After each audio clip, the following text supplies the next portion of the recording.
How Triple H saved WWE while the WWE is peaking again. Let's watch. Producers who work hard to bring you this wacky, wonderful world known as the WWF. Longevity is as the times have changed, so have we. Within the last few years, the WWE has been slowly building up, and we are finally seeing the full peak and full growth of the product. People talk about storytelling, but there's no bigger story than this. For many years, fans have been fantasizing about Triple H finally taking over WWE, especially within the rise of NXT and Vince getting old. And in 2022, it finally happened, and fans are coming back in waves. But how do we get here? Birds of Production are going to take you back. Let's get it. In the 90s and 2000s, the WWE was mainstream and as popular as it ever was, and for many years, it was the benchmark for everything, and fans would never let any other era shine. And after the PG era, it got even worse. The PG era would start in 2008, basically after the Benoit stuff, to go to a more family-friendly product. And say what you want about that move, but it was the right move. Their reputation was taking a huge hit, and they needed to change to stay with the times. So from 2008 to 2022, the fans just wanted more, but it just never felt like it was going to get better. Let's start with the first WrestleMania sales. The first WrestleMania took place on March 31st, 1985 in MSG. The attendance at the event was 19,121 people strong and was seen by over 1 million viewers through closed-circuit television. So Vince basically birthed this worldwide phenomenon and changed wrestling forever. But let's skip a bit, though. Let's skip to like 1995. 10 years later, it would be main evented by an NFL player, Lawrence Taylor, my boy LT, and Bam Bam Bigelow. Yes, I'm not trolling. This was the main event. 16,305 crackheads would pack this joint, and it would have 340,000 buys, which wasn't that good, but WWE's on a slump and times were changing, so it makes sense. Let's fast forward to March 18th, 1999, WrestleMania 15, main evented by The Rock vs. Stone Cold during peak Attitude Era, and 20,276 hillbillies packed the first Union Center. Oh, never mind, this was in Philly, it was full of thugs. Now I'm playing, but this Mania had a buy rate of 800,000 buys. But let's switch to TV ratings for a second. Crazy. So the TV average episode would get like 5 to 6 million per episode, and the highest episode of Raw ever was on May 10th, 1999, and it had the craziest and wackiest main event you'll probably ever see, with Stone Cold, Vince McMahon and The Rock versus Shane McMahon, Triple H, and The Undertaker. And Shawn Michaels was also the special guest ref, looking like he grinds poles in his spare time, but nonetheless, Stone Cold would get the win for his team, but the episode got an insane rating of 8.1 million viewers. The WWE made about $84 million in 1999. SmackDown would make its debut this year, and it would average around 4 million viewers year-round. But this is just stats, though. A lot of people don't care about the stats. How was the actual show? Well, the roster and main event talent was out of this world. The actual wrestling on the shows back then were horrible, but like I say, it sounds weird, but wrestling is like the least important part of wrestling. Promos and storyline segments and characters, in my opinion, have more purpose and meaning than the actual matches. You throw two guys in a ring. So I'm not the only one who felt that. I always said, for me, it was always the stories. You can't really have a match. Like, it wouldn't make sense without stories. Now, I'm pretty sure that is a thing where people just have like matches, probably like backyard, low grade, non-professional wrestling. Probably doesn't have like too much of a story, kind of like underground wrestling, whatever you want to call it.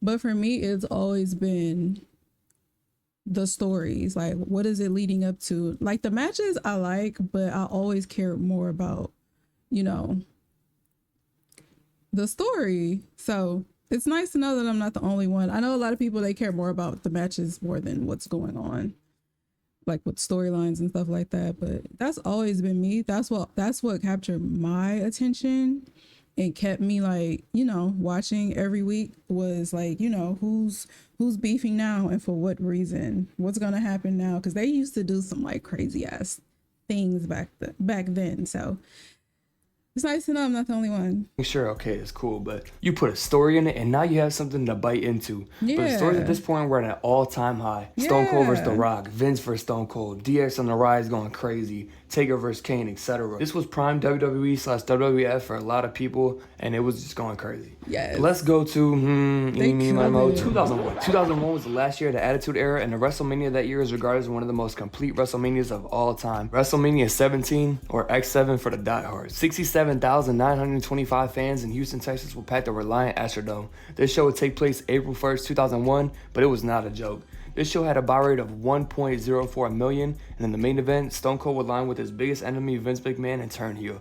This show also had that TLC match with the Hardy Boys, the Dudley Boys and Edge and Christian. Shane vs. Vince was also on the show, and Triple H vs. Undertaker. So super successful show, but let's look at the Raw ratings. WCW would just go down and the Raw would be averaging about 4 to 5 million per week. But now I think they made about $131 million this year, and I've seen a lot of answers about it, but millions is millions, baby. 5 million. Same thing. Well, millions is millions, baby. No, soldier. Drake. So we're getting further and further away from the start of WrestleMania, and different names are coming and going, but the company would completely change, and in 2002, there would be a complete company makeover with the Ruthless Aggression era. 4 people will walk in and change the company forever. The legendary OVW class in 2002 changed the game. Equivalent to the 2003 NBA draft, in walks Randy Orton, Batista, Brock Lesnar, and John Cena. Looking at them here, you probably just think they're mid-carders, but these guys all had legendary careers. But there always gotta be sacrifices, guys. Ladies and gentlemen, if there's anything you ever learned from me, it's that life is a sacrifice. When you get older, you'll realize this. But 2 of the biggest stars in WWE would head out the door in Stone Cold and The Rock. Now I'm gonna give them some time to build up, people. Let's skip to 2003. WrestleMania 19, March 30th, 2003, Seattle, Washington, Safeco Field with 54,097 people in attendance. And I'm glad they got this because the Seahawks are embarrassing, not gonna lie. But I'm a Browns fan, why am I talking? Alright, anyways, this had a buy rate of 560,000 buys. This also resulted in a tickets earning of $2.76 million. But the 2 main events were a rematch between The Rock and Stone Cold, with The Rock taking the win in Stone Cold's last ever match, kind of. But then the real main event would be Kurt Angle versus Brock Lesnar. 1 year after he debuted, he's already in the main event of WrestleMania. That's just insane. But the most memorable part of the match was when Brock Lesnar went for a shooting star press and landed on his neck. Brock would somehow finish the match, and then he would go on to win the match. The Raw ratings in 2003 would be pretty consistent. This was like Evolution era, and Kane was going crazy. In 2003, WWE reportedly made $295.4 million. So in 2004, it was a horrible year as The Rock, Stone Cold, and Brock Lesnar would all leave, but I'd be devastated. Let's go to 2005, let them build up some stars like Batista, Cena, Randy, Edge, etc. Well, fast forward to 2005, April 3rd, 2005 to be exact, WrestleMania 21 goes Hollywood. The cover and aesthetic for this mania was beautiful. The event would take place in Cali, with a buy rate of 1.09 million buys and attendance of 20,193 sackwackers. But this show had 3 main matches with Kurt Angle versus Shawn Michaels and a great match with Kurt taking the win. And the next 2 matches would be the crowning of the 2 next big superstars and top guys of the company. John Cena and JBL would be next, and Cena would get the win and get the WWE Championship. The main event of WrestleMania 21 was Triple H and Batista, and the beautiful story of Batista overcoming Triple H's dictatorship and finally becoming the world champion. But great WrestleMania. So far, Raw around this time was like Edge, Lita, Matt feud. And by the way, if I was mad, I would be crashing out on everybody. I don't care. I'm still on his side to this day because he lost his dream girl, his dream job, and his best friend. That's bloody. But anyway, Cena would get drafted to Raw during this time as well, and he was on his way to becoming the guy. The ratings would be going down a little bit, but nothing crazy, just about 3.5 to 4 million viewers. In 2005, the WWE would make about $247.7 million. Look, I don't know how reliable these sources are, but I can't really talk to Vince himself. But even if I could, he'd probably just say random mumbo jumbo with his raspy ass voice. But anyways, let's move forward a little bit to 2007 and 2008. These years are very important for the WWE and would change wrestling forever. But let's go to 2007 and see what's up with it. Let's start with SmackDown vs. Raw in 2007, man. What a game, now for real. Let's see what was happening at WrestleMania 23. April 1st, 2007, 74,287 Prodys in attendance with a buy rate of 1.25 million. Golly, man. But Detroit? What? I think this and Eminem are the only good things that ever happened in Detroit. But this mania is actually very interesting to look back on because the co-main events will be reversed 3 years later, and Vince would also have a match 3 years later as well. So I guess this show built Mania 26. But anyways, this mania had 3 big matches. The first would be Taker vs. Batista, and this would be the start of a legendary Taker streak and really put on in full motion. This match would be amazing, and yes, Taker would get the win. The next would be the Battle of the Billionaires. I'm not lying, I swear this happened. I'm not capping. Don't throw me in the mental asylum about it. But yeah, it was a good hair versus hair match with Bobby and Umaga and Bobby would win. So yeah, Vince would get shaved and then would rock a do-rag. But yeah, Vince was in the black era because the same year, Vince would have Jagged Edge do a live concert this year for Teddy Long's wedding. And yes, Vince was hip. But yeah, this would be the last year they could go wild before the PG era, so they went out with a bang. But let's take a look at Raw in 2007 though. So around this time, Raw, this was about Rated RKO era, Chris Jericho returned, Evolution had a mini reunion, DX was going strong too, and Mr. Kennedy was getting that 3 weeks to Cesaro push. So the ratings around this time were about 3.5 million average. Funny. So obviously the reason I picked this year is because the year changed wrestling forever, with the biggest tragedy in wrestling history happen, and man, wrestling took a huge hit with this, the Benoit tragedy. This was without a doubt the worst thing that happened to wrestling. That's this like dark spell into wrestling, and they needed to change. And they were all in the news and probably lost so many sponsorships and money as well. Okay, wait, there's no way. Am I dumb or something? Wait, don't answer that. It says they made an all-time high revenue of $485 million? Yo, did they sacrifice Benoit or something? What the hell is this? But anyways, I don't know, bro. Durag Vince couldn't have been that much of a draw. I don't know, but let's go to 2008. So obviously in 2008, WWE would make the switch to PG to really favor kids like Drake, but they kind of messed that up. I don't know, maybe I was a weird kid, but I wanted to watch stuff that I was not supposed to be watching, but I get the approach. What? I just feel like people were more likely to outgrow WWE by the age of like 12. My school and people my age never really talked about WWE, and that was like in 2016. And 2016 was a great year for WWE as well, but if I were to compare, I'd say WWE was probably like way more talked about in schools in the 2000s. But let's put my fantasy ramblings to the side and get to the stats and stuff. I don't know. As I started to like get age and like get into high school and all that, you know, I got older. Plus, you know, they switched it up because of the PG era and all of that. That's like when I started to fall off. You know, I stopped watching as much, but yeah. So like what I said before, the WWE went PG and HD, so the quality was so much better. But looking back, there's just something special about the grimy like 2005 feel. Bro, I got a cramp. That's what I said. Oh, bro. I got that face. So yeah, you tune into a Raw in 2008 and probably see John Cena and Randy Orton raw dog in the roster, or probably like John Cena in Crime Time, spray painting JBL's limo, or maybe you see like Elijah Burke or Snitsky. I don't know. You thought shit was all sunshine and rainbows? You tripping. The rating surprisingly stayed consistent and was about 3.5 to 3 million. I have no idea how much money they made, but damn, y'all want me to do everything? Like, y'all gotta help me out, man. Y'all do something, bro. Y'all want me to do all the work. Y'all want me to do everything around here? But let's talk about WrestleMania 24, the last ever Mania before the PG era fully went into effect, and what a way to go out. March 30th, 2008. I don't know why, but a Mania in March just looks weird. But anyways, this Mania had a buy rate of 1.04 million and attendance of 74,635 Hulkamaniacs, and this show had a big 4 of matches.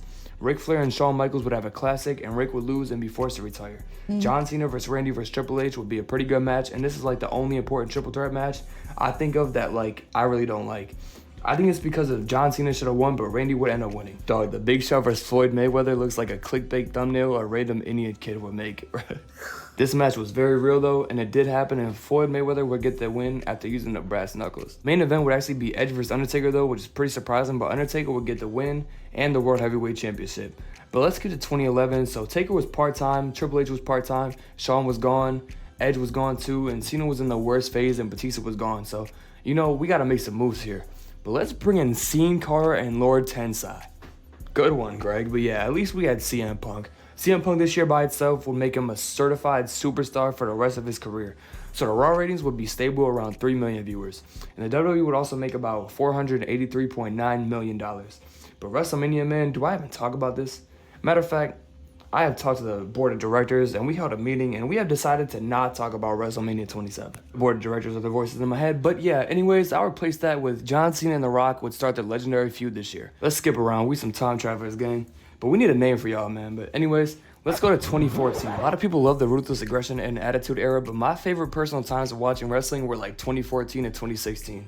Probably because like Prime Ruthless Aggression was just a little too early for me, and WWE from like 2008 to 2013 was just horrible. Honestly, with most stuff, it's not about what's actually on screen, it's about the memories you have with it and the fun you make with it. Like at face value, it's probably just decent, but the memories come back, and why am I talking like a therapist? All right, let's go to 2014. So in 2014, the WWE was rapidly changing and the new era was coming through very quickly. NXT was on the rise and old main eventers were falling down the card and some mid-carders were going up. On an episode of Raw in 2014, you probably see Lost Matadors, Damian Mizdow, The Shield breaking up, Randy beefing the Authority, Cena wearing 2 belts on his neck like a G, Batista return, Evolution coming back. And the Raw ratings will be about in the 3 million range. It's not bad. But the WWE in 2014 made about $542.6 million. And this is when the WWE network was in full effect. And it was like a revolutionary idea. I'm gonna make a full video on the network though because it really changed the game. This year though, in my opinion, was one of the greatest Manias ever. This WrestleMania had a buy rate of 684,000 and there was 60,000 Brothers of Production believers in attendance. This show had 2 matches that really made the show, but one of them was one of the most shocking moments ever, and the other one was one of the most feel-good moments ever. Brock Lesnar would officially be the 1-21-1 to beat The Undertaker at Mania, and to this day, I haven't been the same since. But I still don't know if it's the right decision or not though, but I did cop that Brock defeat the Streak Elite, though that thing was tough. And rest in peace to Toys R Us too. I swear, I'm gonna make an in memory of Toys R Us video. I don't Aren't care. they back? I gotta talk about it. Or not? But anyways, to fill you in a little bit, Daniel Bryan was on the run of a lifetime and he had the whole world chanting yes. It was like nothing I've ever seen before. But let me take you back. Look at this right here. I'm telling you, people did not play about Daniel Bryan. But people think LA Knight is over, but this was a different level, like Hogan in the 80s or something. So Bryan had all the momentum going into Mania. He beat Triple H in the opener to advance to the main event between Randy Orton and Batista, and he made it a triple threat. Daniel Bryan would put all his fans on his back and overcome all the odds, and it became WrestleMania. This had to be the greatest title win ever. But what a way to end Mania though, and this was as great as everybody says it was, trust me. But let's go to 2016. 2016 in my opinion was one of the funnest periods of wrestling ever. Everything was just perfect in 2016. But forget Raw though, this was SmackDown's time to shine for real. In this era, you'd probably see Dolph Ziggler pouring his heart out, The Miz making the IC title the best title in the company, John Cena and AJ having one of the best feuds ever, Alexa Bliss becoming all the Perv's favorite blondie, and Dean Ambrose finally becoming a WWE champion. But the ratings this year did not reflect the actual product, I'm telling you. But Raw will be getting like 2.5 million and SmackDown will be getting like 2 million. But it's the Roman Reigns effect, it's gotta be. But the WWE also made about $729.2 million. So it seems like they sacrificed ratings for money. So WrestleMania wasn't even the best pay-per-view this year. Matter of fact, probably one of the worst. So yeah, I don't care. I'm going to talk about Survivor Series. Matter of fact, I'll do both. I got y'all. So pay-per-views were dead, so no more buy rates, guys. So I'll just make up a random number and say 782,000 buy rates. But this show was decent for what it was, but there was just too many injuries to see the full potential of what could have happened. Charlotte, Becky, and Sasha absolutely tore the house down, but it's still crazy to me that we've never gotten a fatal 4-way with the 4 horsewomen at Mania, and that's a huge missed opportunity. But I also think Sasha should have won this match as well, but Charlotte would go on to get the win in the great match. But John Cena and The Rock would also come together again and fend off the Wyatts in an awesome moment. Shane and Undertaker would also have a cool match, but Shane is a Looney Tune, bro. Shane was in his 40s when he did this, but he jumped off the top of the Hell in a Cell, and it was legendary. I swear Vince just told him, oh, come on, her. Like, he disowned him so many times. But yeah, this Mania could have been a lot better. But forget Survivor Series. We're just going to get to the main topic before everybody falls asleep. But my bad. But 2017 was garbage. And 2018, I left. So 2019 was picking up a little bit. But let's go to 2020 and 2021, the last 2 years of the Vince era. So 2020 was obviously the Lars Sullivan of years. But for everybody except for gamers, because gaming was actually in its peak. But so for Raw, we had about 2 million average, but later in the year, it would be about 1.8. But AEW was really just starting still, and they were going to war against NXT, and WWE was just horrible. The Fiend was the one dude putting in work, but they buried him. Shout out Edge and Drew as well, and Sasha and Bayley. But there was one man who would really come in and change it all around. Roman Reigns. Let's tone it back a little bit though, Ange. Let's go to WrestleMania 36, with a huge attendance of 0, taking place at the Performance Center. Yeah, this is a funeral mania. Yeah. This is what my old birthday parties look like, but enough of my pity. I'm really only going to highlight 2 matches, though. The Boneyard match and the Firefly Funhouse match. The Boneyard match was Taker's last match ever, and what a way to go out. Taker was just putting belt to ass and sun the hell out of AJ. But what a performance by them, though, and Taker would beat AJ, but thank you, Taker. Now, we get to the evisceration of John Cena. I was tripping so hard when I saw this, I swear. But Bray basically brought Cena back and showed him basically what would have happened if he failed. And then Bray would then torture him basically and then beat him. Like, he came out with the Thugonomics Cena, the 2002 OG Ruthless Aggression Cena, the NWO Cena. I don't know. I think that was like the heel turn thing, but they did what they could. I can't hate on it. But the WWE would then actually make hella bread this year. And budget cuts hit different. But yeah, Roman Reigns would come back and everything just changed. People will say the WWE was garbage, but they have no clue what they were talking about. SmackDown from late 2020 to 2021 was goated. Raw was horrible, but SmackDown was lit. I think the biggest difference is that Vince's highs were extremely high, but his lows were very low. And Triple H is more complete on the total scale. But during this time, WWE signed a $1 billion deal with NBC for their Peacock deal, and this was huge. They started the network, then sold their library for $1 billion. That's crazy moves. Nick Khan got that Jay-Z hustle. But Nick also said that WWE has nearly doubled its audience since the deal. This deal also lasts until 2026. So yeah, WWE made over $1 billion in 2021. But Raw would also average about 2 million viewers. And let's get to WrestleMania 37. This was the first show with fans back after the pandemic, but I don't know, not much happened at this show. They carried on 2 nights format as well, but Bianca and Sasha tore it up in the main event on night 1 with Bianca winning. Bad Bunny also showed out. Cesaro and Seth put on a banger. And of course, The main event of night 2, Edge, Daniel Bryan, and Roman Reigns. One of Roman's best matches to date, with him retaining and sending everybody home with a great ending. Now we finally get to 2022, the year Triple H took over. 2022 was such a crazy year for wrestling, man, I swear. But let's actually start with WrestleMania 38, the last Mania Vince will ever be a part of, and it's crazy to think about. WrestleMania 38 had 65,719 people in attendance, and so on night 1, there was 2 major things that happened, and one of them led to most of the momentum of the WWE to fall back into place. So Vince would give Seth a mystery opponent, and he would be revealed at WrestleMania. Seth would be waiting for his opponent, and Cody Rhodes would come out, and man, once he came back, everything just felt complete and everything just felt right. He had all his AEW presentation as well. You know he's important if WWE lets you do that, especially with Vince still there. But Cody would come home and put Seth on a plaque at Mania. To end the show, somebody else would come back. Stone Cold Steve Austin. Remember earlier we talked about Mania 19 being Stone Cold's last match? Yeah, well, Stone Cold came back after 2 decades, and man, he didn't lose any aura. You know how old wrestlers would come back and they'd be like Hacksaw Jim Duggan level?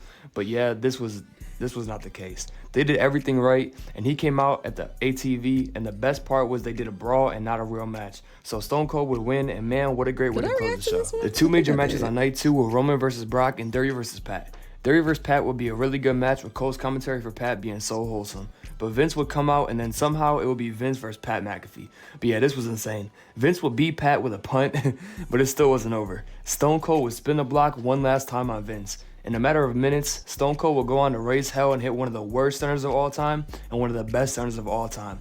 This was everything I loved about WWE right here. But the main event was just disappointing. Roman would get injured, so that definitely played a big part of it. And also after this injury, Roman was never really fully full-time again. So he probably just like F this shit for real. But yeah, I think this show depended on the main event. If they had a classic, I think this would be like an all-time Mania. But this felt like the last hurrah. Like this was Vince's last just go away party. But still though, what a way to go out. But a few months after this, Vince would get life-changing allegations, and something we thought would never see happen actually happened. Vince McMahon, yes, Durag Vince himself, would actually step down from WWE. And ever since NXT popped off, people wanted Triple H at the throne. And it finally happened. But I am not one to put hype ahead of reality, so how has he done? In my opinion, he's done a pretty good job, but there's still a lot of stuff to work on. So, SummerSlam 2022 was his first pay-per-view, and it was actually really good. Damage Control made their debut with Bayley, Io Sky, and Dakota Kai. They came together as a team, and it was great. Roman Reigns also put on an all-time classic and their best match ever with Brock Lesnar in the Last Man Standing match. So yeah, it was a good show. But I'll also say that in Vince's era, the pay-per-views were still really good, but the weekly shows were just really bad for years. The weekly shows are better now, but I can't say that they are amazing. The storylines make sense, and the wrestling's better, and thank God there's not that many rematches anymore. The Bloodline had another peak with Sami Zayn joining in, and the Judgment Day were taking over and was on for an average about 2 hours a show. But for the past 2 years, he was really just finishing Vince's stories, and he was still playing it safe. I'm still waiting for him to like fully ramp it up, and I think we'll see that very soon. But let's talk about theme songs. Man, Def Rebel really have buried wrestlers more than any creative could have. But I still will never like hop on any bandwagons, but I've been saying this for years, so I'm valid. But their hit to miss ratio is worse than mine with women. The only hits they really have are like Jay, Roman, and Seth. They're all like 10s. Yeah, okay, and Jay, I thought it was a diss. All right, never mind, for though. But they had to make those good. If they didn't give Roman and Seth bangers, then like, what's the point of this? But they really gotta go, man, or just put me in the studio, I don't know. But let's talk about titles. Triple H brought in a fresh set of titles, and they're really good. The best one, in my opinion, are the SmackDown Tag Team titles, and the one that Roman brought in, whatever it's called nowadays, the Reigning Undisputed, whatever it's called. But now, WrestleMania 39 was Triple H's first Mania, and he did pretty good. The stage was gorgeous, and I have to talk about this. Theory versus John Cena. I know Theory winning was gonna like do nothing for him, and I was right. But beating Cena means absolutely nothing nowadays because he always loses, just like at Solo. But beating someone of his caliber should always mean something. But I don't know, Theory would beat Cena, Logan and Seth would have a good match. It was a weird choice, but it was pretty cool. Ray would face Dominic in a 1v1 at WrestleMania, and I know this was so cool for them. But the entrances, the crowd, the belt, this was amazing. Also, shout out Michael Cole. He has shown how great of a commentator he always could have been. But shout out Dom too, I can't stand him, but he had a complete like renaissance. And somehow Shane O'Mac stained his family's name more than Vince could have, and he got disowned by Triple H since time instead of Vince. But Snoop hit up people's elbow, and I don't know what this was, but this was so weird. Goodness. For the main event, this match was beautiful. Easily my favorite match of this entire Mania. But Lil Uzi would bring out the Usos, and it was so tough. I was losing my mind, the fans were losing their minds, Michael Cole was losing his mind. Kicked out of the one that he's ever kicked out Man, I missed a lot of good That's stuff. my guy. Nah, but a tag team match with main event in WrestleMania, that's crazy to me. And Sami Zayn and Kevin Owens would beat the Usos to end their 622-day title reign. And was it a sign for what's to come for Roman? We'll see. But all I remember from night 2 was Finn and Edge having a pretty good Hell in a Cell match. Gunther, Drew, and Sheamus tore it down. And then I was depressed after it ended. I get why Cody lost now, but man, it was still horrible. Cody losing sucked the air out of the whole joint. But especially the finish was just bad. But I guess that's how life is. You want to win the big one, you gotta fail. If Cody just only won and had a straight clear path to the title, it would have been hella unrealistic and boring. So I get it. But overall, the Mania wasn't that great. I'd probably never go back to it. For his first Mania though, I'll give him credit. But my biggest problem with Triple H's Manias is that there's not enough segments. It's just match after match after match. It's too much. But honestly, this was nothing compared to what was to come. I also want to talk about his signings though. Triple H completely changed the image because if you remember, Triple H made NXT the spot for the real wrestlers, and then AEW came in and took all the thunder and made it. I can't really give too much an opinion on Triple H's how he's taking over right now. Only because I kind of just got back here. I just started watching again. But so far, I am pretty satisfied. I see that he is trying to turn it up a little bit more. You know, kind of it's kind of getting a little bit edgy. I'm noticing with some of the promos and the commentary, not from the commentators, but I guess the promos or whatever, it's just getting it's kind of getting a little bit more edgy. It's kind of pushing the line, you know, the whole thing with Final Boss Rock or whatever, and Cody having that blood all over his face. He's kind of going into the edginess of it, but I can't really give a full opinion yet. Because, yeah, I don't think I can. That's all I'm going to say. It the place to be for the wrestlers. So in 2022, Poetic Justice, Triple H got his get back and made WWE the spot to be again. Tony thought he beat Triple H in the battle, but Triple H won the war in the end. And it kind of just started. But chess moves right? only. So. Vince did make the smart move for NXT though. AEW was too hot and it was everything NXT was doing just on a larger scale. So why would you keep NXT like that just to lose and be a clear number 2 when you could just build your future and just make everybody take notice in the end? But like I said, the real leaders are the ones that make moves even though people don't agree with them, but you follow through on it because you think they're right. But take the heat in the beginning to laugh at them in the end. Triple H did take the goodwill away from AEW though and brought so many people back. He would probably hit people up and they would make a deal on the same day. He even brought Bray and Punk back. But I will say a lot of his signings don't do much. Kerry and Loomis, Hit Row, Gargano, Ciampa, AOP, Candice, etc. In 2022, Raw would average about 1.7 million and SmackDown would get 2 million. So for the first time in a long time, SmackDown will be getting the higher ratings. But WWE made a crazy $1.3 billion in 2022. The ratings would stay the same in 2023, and same with the revenue. The WWE will really pick up in 2024 though. They brought a lot of people back and they're making it cool again.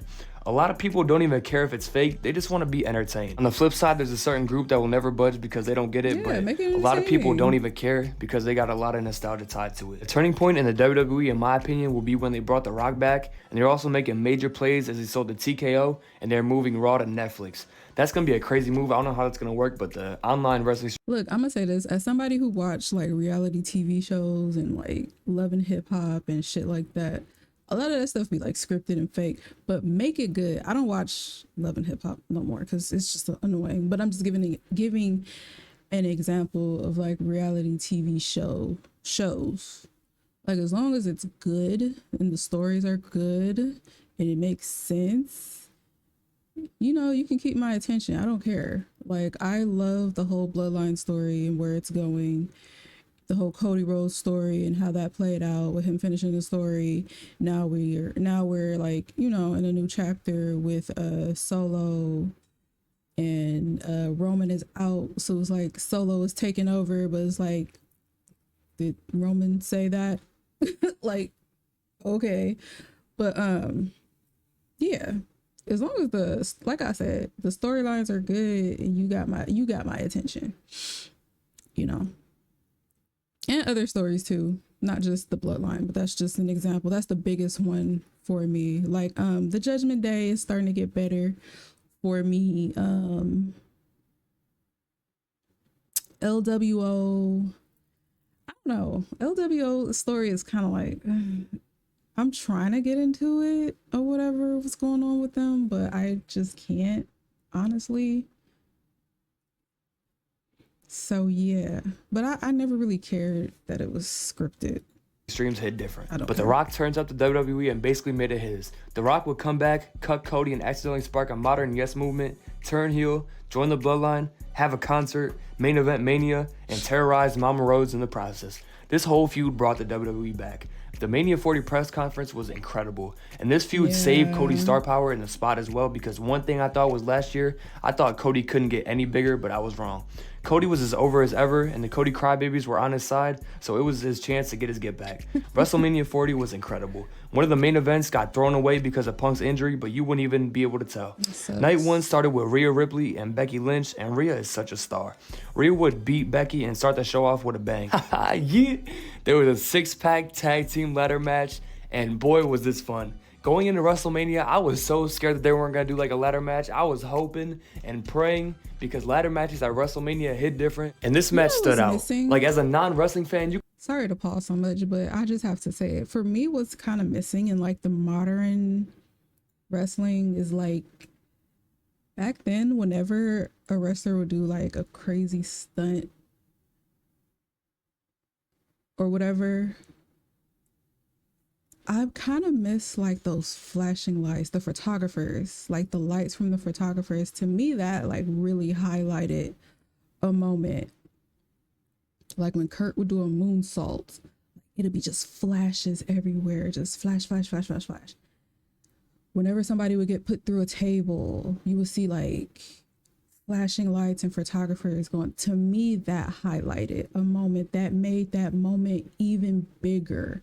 Today, they don't really do that. And it's understandable because, you know, technology, whatever. They have these super HD cameras, so they get the pictures from, I don't know, maybe they do have photographers still. I don't know. But I think that maybe they just get their pictures from these cameras. They're like, you know, film cameras during the match. I don't know how to explain that, but yeah, that's something petty. Doesn't matter. But to me, because he brought up earlier what makes like, he kind of missed like that grittiness, that quality. And I said the same thing too in my past reactions. And as I like watch more like modern wrestling or whatever you want to call it, I feel like that nostalgia of the cameras flashing is what I miss. I don't know. That's just random. But yeah. Let's get back to the video.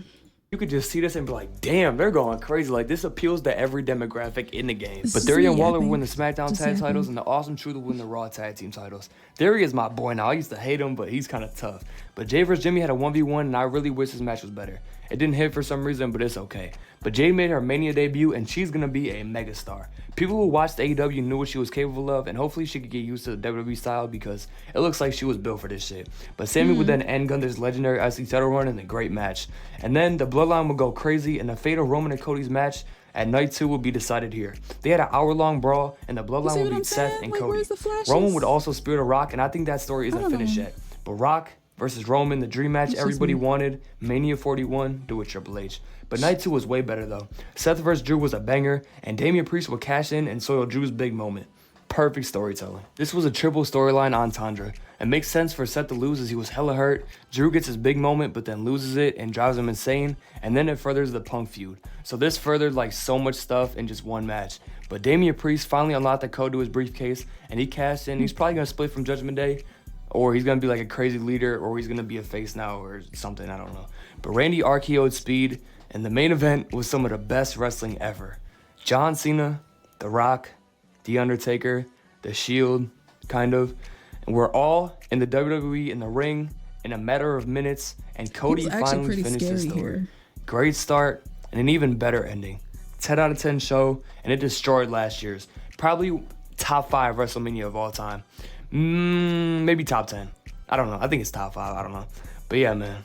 There's still some problems in WWE, but I think that most importantly, the goodwill is back. And we're just getting started. But you know who else is getting better? This channel. So subscribe, join the ride, and peace, man. I'm out. I have creative control of WWE, of entertainment company that there's ever been on the planet. Like, for the rest of my life, I will be a Paul Levesque guy. Yeah, like I said, I feel like I can't really give too much of an opinion on the Triple H era. I'm gonna call it that. But he is doing a hell of a job. I see that he is trying to give us like better stories, really good stars. Like, he's building up. Jade is crazy. I love Jade. He's building up all these different stars, bringing in, you know, better talent or whatever, showing us different like layers of different wrestlers. You know, everybody has been killing it lately, and I do have to give it up to Paul. I keep calling him Triple H, but that's who I grew up. That's what I grew up calling him. But